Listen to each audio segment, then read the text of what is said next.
I've worked with multiple creators and coaches to launch high 5 and 6 figure live events and funnels. I'm going to share with you what I've paid thousands to learn. I'll make it clear everything you need to run a webinar, whether that's direct to checkout or book a call, everything you need. And I'll do that by letting you know the best softwares and tools you should be using. Cool, so here we are now on the Miro. Here's some of the coaches that I've worked for. Charlie, Jared, Fuller here. Packed out Charlie's calendar. Here's some more calculators for you as well, some deals we don't know the month and stuff like that. But cool, anyways, to the point now. Softwares and tools, right? The softwares and tools I'm going to share with you here today are usually hidden behind a huge paywall. Like, I paid thousands to learn this stuff, like I mentioned, right?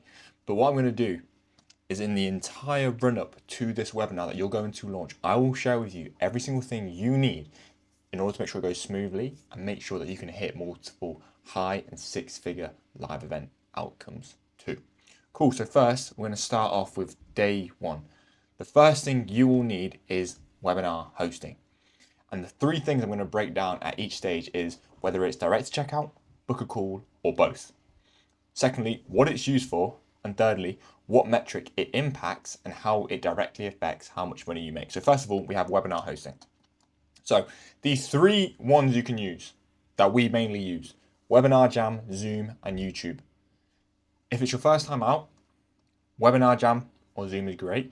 YouTube only works if you can go live, and normally you need a certain amount of subscribers for that, so not everyone can use YouTube. But again, Webinar Jam is great, and this is for both direct checkout or book a call. Both are great. What it's used for, it's basically used to get everyone onto one platform so they can actually watch you present and talk about whatever you're going to talk about, whatever your topic of the webinar is. That's what it's used for, to get everyone into one room. Secondly, the landing page builder. ClickFunnels or Go High Level. There's a few of the landing page builders you can use as well, but these are the main ones we're primarily using. Make it very simple. Again, this is for direct checkout and book a call.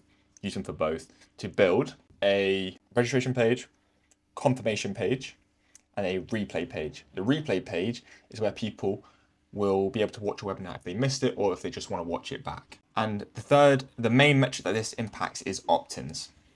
The main metrics that these impact will primarily be show-up rates.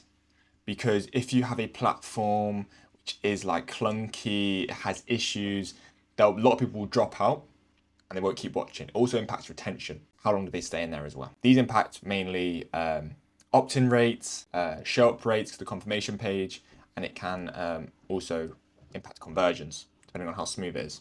Cool. So that's what you should do on day one. That's the first thing you should do. You should get your webinar hosting platform in check, and secondly, start building out the pages you need. Day two, after that, you're going to need an email platform and an integrator. So first of all, with the email platform, we mainly use Kit. With Kit, you're going to send people their registration information once they opted in. You're going to send them daily emails, and then you're going to send them day before email, morning of, hour before, 5 minutes before, when you go live, and 5 minutes after. Those are all the emails you're going to send. And you can use AI to write all of these. So don't worry about that. You can use that. Integrator, we use Zapier. In order to get them from like the hub of registrants to the email platform, we use Zapier to integrate that, to make a Zap. Very simple. With Webinar Jam, it has a specific like opt-in form you can use. Or on these landing page builders, they come with their own opt-in forms as well, so you can just use them. Again, up to you what you prefer. But make sure when they click the button, it comes up as a pop-up where they fill out their information: name, email, phone. Phone is optional. Cool. That's all on day two. So you want to get those two things sorted. Get the opt-in email completed and day after registration. They're the only emails you need to make, because as the webinar gets closer to the event, you can just make one email per day and it goes toward that, instead of making have to make like 30 emails. It'll just slow you down. And then integrate everything with Zapier. So you want to use them for both, direct checkout and book a call. The metrics they impact are: Zapier integrations will impact the show-up rate, because if you can't get your registrants into the email platform, then they can't get your emails, right? And they just won't show up and get their links and stuff like that. So that needs to be running smooth and actually working. And I think it was a couple of days ago, for one of the webinars I'm launching, there was an issue with Zapier actually. It wasn't firing. People's phone numbers had an issue, and if they weren't US, they wouldn't get sent. So what I had to do, I spent 2 hours trying to fix this, right? All I had to do was duplicate the Zap and just relaunch it as a new one. 2 hours of my time wasted. But anyways, Zapier is something you need. Get them into Kit, get them email, send them out. Day 4, video hosting. Cool. Now, there's 3 you can use: Wistia, Vimeo, and YouTube. Now, on the registration page, you can have a VSL, but it's not always needed. Just having an authoritative picture of yourself with reviews and an opt-in button and a headline is sometimes literally all you need. 9 times out of 10, that's what we are doing, because all we want to do is get people to opt in.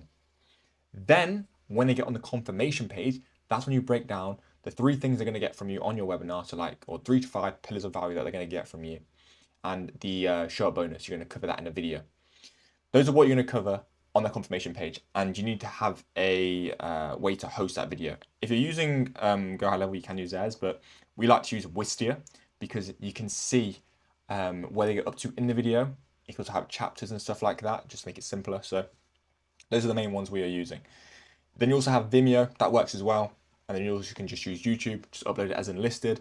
But then when the video does end, there'll also be recommended of other videos as well. So you might not want that. That also obviously is the cheapest way, but the best is probably Wistia or Vimeo. Metrics that they impact, again, is just show up rates, because they've already registered now. This is actually making sure they understand what they should be doing next to get the most out of the webinar, and again, get them to show. So also impacts conversion rates, because this is when you start the nurturing process. It starts to get people to know you, like you, and trust you. That is what the video hosting is for, and again, it's for both direct to checkout and Bookable. Use it for both. Next up, we have tracking. This is what you'll need to make sure, first of all, you know leads are coming through, to track metrics, and just to make sure everything's going smoothly, right? So you need a Google Tag Manager for your pages, to check the analytics like opt-in rates and stuff like that. It also will be in your landing page builder as well, but it's good to have this data as well. And if you're running ads, the Metapixel. Now, if you're going now big and you're spending a lot of money on ads, you can also get Hyros as well, which is obviously the best level of tracking you can do, but that's not always necessary. Sometimes just a simple Google Sheet is fine. And so as you can see on screen right now, I've just put up what a financial model for us looks like. So this is what we do in Google Sheets, and this is how we know what metric we need to hit in order to make sure we get a certain monetary outcome for our live events. So just use a simple Google Sheet like that, and then each day, looking at the metrics, filling it in, adding new things in. What are you seeing? Opt-in rates, registrants, stuff like that. If any tweaks need to be made as you're going on throughout. Carrying on. Day 5, now you need a CRM, because at this point, you're going to go public with it, right? You're going to tell your audience, post a story about it, put it in your bio, and you might start thinking about running ads and creating ads. So you're going to need a CRM. What CRMs do we suggest? Again, Go High Level or Close. What do they impact? Again, they are used for both direct to checkout and Book a Call. What metrics do they affect? So they will affect the conversion rate, because after your webinar finishes, even during, to be fair, a good little hack here for you is for the people who register, if you have setters, you can start to get them to call the leads already and the registrants. So that means getting them to know you, like you, and trust you, just kind of your company as a whole, right? And those setters can start giving away valuable information, start being like, oh, hey, look, I can give you this before the webinar, consume it, start sending out videos, asking them, all right, what's your main problem? What are you hoping to learn from it? You might already have a YouTube video on things you're going to share. You can send them the YouTube videos already. We want them to start consuming stuff, because Google did the study. We all know the 7-11-4 rule. Everyone has said it by now. I'm sure if you're on the internet, you know it. 7-11-4 rule, 7 hours of content across 11 different touch points across 4 different platforms. So the set of calling, messaging, seeing your webinar, all of those are different touch points, spending more time with you, and they're all across different platforms. So social media, Instagram, Facebook, call, message, the webinar, all different platforms as well. Cool. That's how we have the CRM. Increase conversion rates and show up rates. Day 10. Now this is optional, because you can do a purely organic webinar. And I would recommend for your first 2 webinars, just probably run them organic, or at least have a lot of organic influence, because you don't want to go out spending a ton on ads when you don't really know if your audience kind of likes it yet. So this is optional, but the main platform we use is honestly just Meta. This is probably the best platform to use, because it's the only one we use and it just gets the most conversions. I wouldn't really, you can use Google, you can use TikTok, but we mainly use Meta.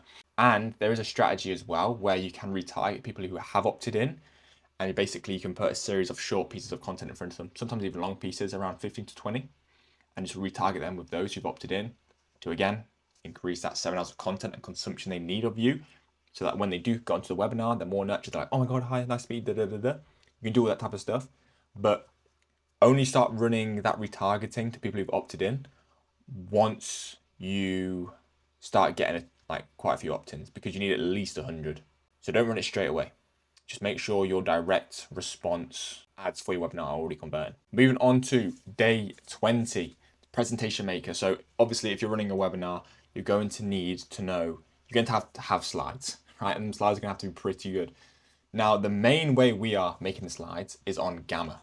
Gamma, it saves a ton of time, and you can use Gamma AI as well to completely speed up the process as well. Like you can make it in just an hour, in under an hour. What I would recommend though is near the start is have an idea of 3 main things you're going to cover on the webinar. Because then you can start using that in your emails, in your ads, and that type of stuff. You don't need all the slides built out. Just have a general idea of what you're going to cover. And obviously have show up bonuses, incentives for them to buy. You want to chuck all those in as well in the process. So carrying on, day 25. Now that you have a platform to host your webinar on, you build out all the pages. You start sending out emails, and each day you've been sending a new email to people who are registered and get on the list. You've integrated all of that with Zapier. Day 4, you finally had a confirmation page with a video on there telling people their next best steps. And you're tracking it all with Sheets, with Hyros, with the Pixel, Google Tag, everything's on there. In your CRM now, you're starting to see people come in. You've set that up as well. You're starting to see people come in who've registered. You might be giving them a call, you might not. Either's fine. Again, if you do give them a call, it does increase show rates, but it's not practical for everyone, especially if there's tons of people coming through and you don't have the team for it. Then, day 10, you could start running ads. If you want to have, obviously, a bigger event, you need to run ads.